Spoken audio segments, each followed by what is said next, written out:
Hey everyone. One documentary that I've seen going around that's really blown up is that you've probably already seen it quite on set. They put a spotlight on the experience of people that worked on Nickelodeon shows, specifically the ones that were made by Dan Schneider. And they weren't all, very good experiences, and someone who was so negative has put a huge focus on him and how he responded to it, considering that not all of it was good and people wanted to see what he had to say about what he did. But before that, I want to talk about Nickelodeon back in the day when it used to be, massive, especially like with how much control Dan Schneider had behind it, which, considering how many shows he did, which were not only massive but also made Nickelodeon really popular, it really did make him like kind of like the forefront person of the channel in general, with that kind of giving him like an aura of innocent defense, like, oh, he's the guy behind Nickelodeon or kind of running it, he's naturally a good person, right, because of that whole connotation of a kids channel. But if you take a second to look into like the history of those shows or just Nickelodeon in general, he was definitely one of those people that had way too much control over it, definitely had too much status in the network. I mean, everyone's well acquainted with his foot fetish. I mean, you really can't like steer around that. It was so obvious that at some point, one of Nickelodeon's logo, which is like an orange foot, which is confusing in both avenues. One, if you don't know about Dan Schneider, that seems like a really bizarre logo, because what connection can you make from a foot to a kid's channel, apart from just being odd, I feel, maybe. Or the second avenue being way worse, where you know about him and it feels way more creepy that he had so much control that he legitimately made one of the designs being a foot, as if like he wanted that being pushed to the network. Apart from just being like so integrated into the channel, he had way too much liberty with how he interacted with fans, especially when it came to like the Twitter. Even though it probably wasn't that huge of an account back then, it was still creepy how much he interacted with fans on it. Like, God, he's one of those founding fathers of one of those tweets that aged like absolute milk. That being the one where he asked like fans to write something on their foot, something like a name of a character I can't remember, and then take a picture of it and send it to him directly or put a hashtag on it. Unironically, I have no idea how that made it past any PR team back then. There must have been one person that was not paying attention, just let him have to log in and just tweet whatever he wants. But I guess because he had the hashtag of his show, Nickelodeon was like, oh yeah, that's fine. It's such a business, it's a business expense. And despite what I said of him being like having an aura of innocence and being impervious to being seen as a creep, there were still people, like a bit older fans, just adults of the kids that watched this show, that got that feeling that he was a bit of a creep. One of those reasons being, understandably, it's just his huge like obsession with feet, not just like on and off shows with so many characters. Also, like there were so many jokes in the shows that he made where the characters would just have their feet out for no reason, and the jokes were so plain that really felt like it was more of his obsession with it that made those jokes come, to life. But also, apart from that, the second reason was probably just sort of the way he looked, just being a big guy, kind of fat-ish, and just his general appearance that just made that connotation in general, which admittedly would make like that very opinion of him very formless, just based on those two things. But now with that documentary, Quiet on Set, being out, it's made that image of him way more concrete, with how many stories people have come out to say about him and about just how weird he was to work with. It's a very long documentary, and it does cover other parts apart from Dan Schneider that just focus on Nickelodeon as well. But today I want to focus on like his PR team's video that he released right after it came out. That was kind of playing as Dan Schneider's apology video, but if you just watch a few seconds of it, it feels so much like it was scripted from top to bottom. You paint him the best way possible, zero damage. And by far, I'll just say it now, my best part is the opening. Just so funny of how most kid actors are now grown up and they don't want to work with him. They found one guy that was in Dan's show, and he was the only person they could get to at least give some legitimacy to the video of him apologizing. Hey, it's Boogie. I played T-Bo on Nickelodeon's iCarly. I got a chance to watch the Quiet on Set program, and I reached out to Dan to see if it was something that he'd be willing to discuss. I love that intro so much. It's me, Boogie, from who was T-Bone. I said like he was the most popular character in that show, and his appearance just brightens up the video. I didn't grow up watching Dan's show on Nickelodeon, but I know for a fact there were at least 10 characters from that show that were way more popular, but he was the best they could get. But already in those few seconds, you can probably already feel that like vibe, which is a very sterile video, which is very safe, where all the questions and statements are very sugar-coated to make it seem like the best way possible, and anything bad that was like presented by a documentary was kind of reshaped in a way to make it a very safe question you should ask him, to make the statement that he gives much more sympathetic in a better way. And from what I could look up about the documentary, from what it showed, there were so many weird parts that it seemed like so insane, but legitimately for me, it doesn't feel that far from what he did. But the main part that confused to me so much was like his interaction in the writer's room. For a kids show especially,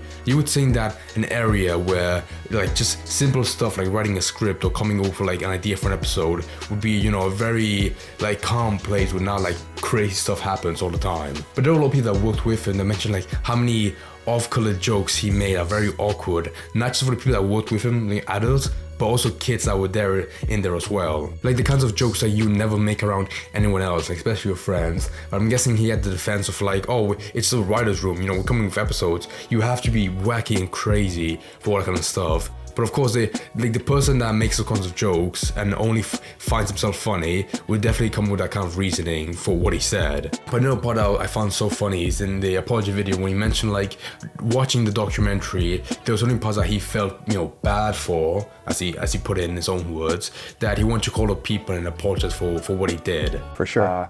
We've got a lot of things to unpack. But before I dive into my list of topics that I'd like to discuss, is there anything you'd like to start off with? Absolutely. Watching over the past 2 nights was very difficult. Me facing my past behaviors, some of which are embarrassing and that I regret.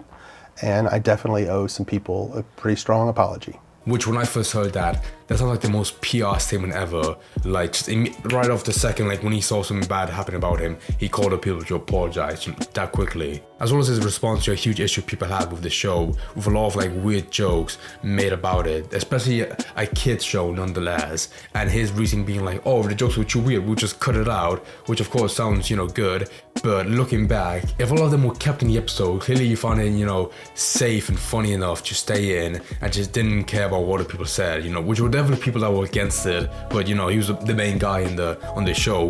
Who's gonna stop him? And a lot of the things in this video very much feel like the kind of things you would say way after like something has happened, where of course you said it to make yourself seem good. But again, it's the laziest response ever, because of course, yeah, looking back after all the backlash, you would want to revert what you said. But if at the present time you see no issue with what you said or what you did for the show, then clearly it's your fault and no one else's. And another thing that the documentary brought up was like how there was some racist stuff going on behind the scenes for the production of the show. And I'll give it to him, he gave a pretty fun response when he mentioned that he's not racist because one of the first movies he did with Nickelodeon was Good Burger that featured Kenan Thompson and Kel Mitchell, as if like that movie was so good that him featuring those two black actors he was specifically really proud of. But anyways, that's just something I found funny.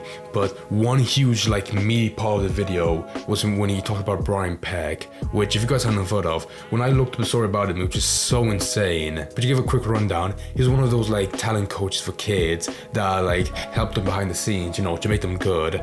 But naturally, like almost any of them in Hollywood, he was a bit of creepy with one of the kids he worked with, that being Drake Bell, which you all definitely know from Drake and Josh. And just hearing a story about him was just so bizarre, of him not just getting arrested and, you know, going to jail for what he did to him, and only serving like a very small amount of time, and then being released. The first job he got back was working for Disney Channel, that quickly, for 16 months. Yeah, that was it. Just, that was the best sentence you'd get for sexual assault, and being registered as a sex offender as well. And despite that, just getting a job that quickly for a huge company like that. The way this ties all the way back to Dan Schneider is that when Drake Bell, you know, sued him for what he did, Brian Peck somehow had like a huge like following to help him, of people like that were the same industry as him, that made letters to the judge supporting his character, making him seem innocent. And it wasn't just random people that he worked with, it was people that fully knew of his character and how awful he was, but still wrote letters to support him and, you know, go against Drake Bell. And Dan's way of proving himself as a good character by going against them was that when Drake Bell's mom came to him crying, asking for help, he responded by saying like he felt awful for her and how awful it was, but mentioned nothing about actually helping him in court, as if just like his disgusted opinion of him was enough to like give Drake Bell enough of like support to go against him and you win the lawsuit. Which of course it definitely didn't, because if you don't go to court and testify against them, it means nothing. But he made it seem like his very clear opinion of this horrible person was like an incredible titular behavior, like very brave and bold, while also like not taking the risk at all to go against him in court. And again, it just feels like the safest way to make yourself seem like a good guy, and just feels like so filled by stuff that PR team came up with on a script to paint him in the best way possible. And again, as an apology video, you can't really expect anything else but just very watered down stuff, then place it in the safest way possible. But it did reinforce the opinion in my mind that any adult that works very hard or is obsessed with kids shows and works in the production is definitely the weirdest person you could ever imagine meeting in real life. And despite like how many shows he did for Nickelodeon that really, you know, made it massive, he should definitely not have that much control back in the day, especially when most of the jokes that he made, like got paid for to write for the show, was very like off-color and made everyone else around him just very uncomfortable, while still not being able to like talk about it, because, you know, he was Dan Schneider, he was like the biggest guy on the channel. Like, you had no possible defense to go against him and speak out about him. So it does give a slight bit of comfort knowing that that perception that a lot of people had back in the day of him being like a creepy guy does have like some at least concrete evidence behind it to prove that it wasn't just a feeling, like there was actual stuff going on behind the scenes that made him just like a creepy guy to work around, just like, and made everyone else around him uncomfortable.